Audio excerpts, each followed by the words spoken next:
دونوں چیزیں سمجھ میں آئیں۔ اب آپ دیکھیے کہ دین کہتا کیا ہے۔ دین نام ہے انسان سے دوستی کا، دین نام ہے انسان سے محبت کا۔ ہم پہلے مرحلے پر آ کر انسان کو دھرم اور مذہب میں تقسیم کرتے ہیں۔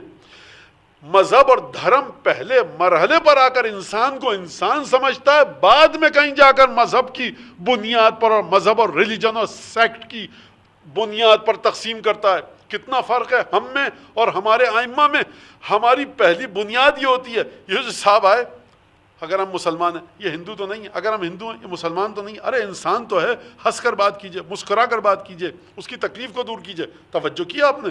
تو امام کیا فرما رہے ہیں؟ اور تعطفاً علی جارے، یا کماتا ہے زیادہ پیسہ، دنیا کے پیچھے بھاگ رہا ہے، کیوں بھاگ رہا ہے؟ اس وجہ سے کہ اس کو اپنے پڑوسی کے لیے اس کا دل جلتا ہے، رحم دل ہے، پڑوسی کی اس کو بری حالت دیکھ کر دل میں تکلیف ہوتی ہے، عذاب ہوتا ہے کہ میرا پڑوسی، اس کے گھر میں بجلی کی لائن نہیں ہے، 50,000 روپے چاہیے، غریب ہے، اگر اس کو 50,000 مل جائیں یہ بجلی لے لے گا، تو ہم اوور ٹائم لگائیں، زیادہ پیسہ کمائیں تاکہ پڑوسی کو دے دیں۔ یہ اپنا رسول اللہ، ہمارا پڑوسی ہندو ہے، ہم مسلمان ہیں، ہمارا پڑوسی سکھ ہے، کرسچن ہے، ایتھیسٹ ہے، خدا کو ہی نہیں مانتا، امام باقر فرمائیں گے ہے تو تمہارا پڑوسی، پڑوسی کے حقوق ہے۔ مولا کائنات علی بن ابی طالب نے نہج البلاغہ میں فرمایا، اللہ اللہ فل جیران فإنہم وصیۃ نبیکم، خدا کے لیے اپنے پڑوسیوں کا خیال رکھو۔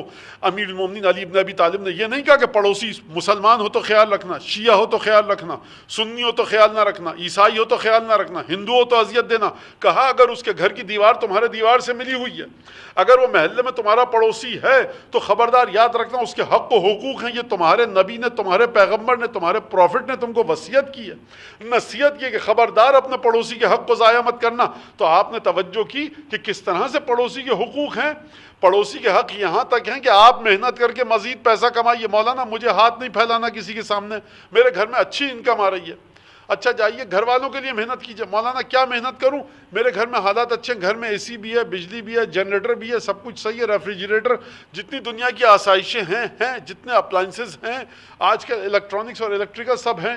آپ کے پڑوسی، ہاں ان کے یہاں فریج نہیں ہے، 2 گھنٹے آپ اوور ٹائم کر سکتے ہیں، پیسہ کما سکتے ہیں تاکہ پڑوسی کو فریج دلائیں، اس کا کیا ثواب ہوگا؟ ہمارا پڑوسی تو سکھ ہے، بدھسٹ ہے، امیر المومنین فرما رہے ہیں تعطفاً علی جارے، اپنے پڑوسی کے لیے تمہارے دل میں رحم کا جذبہ آنا چاہیے۔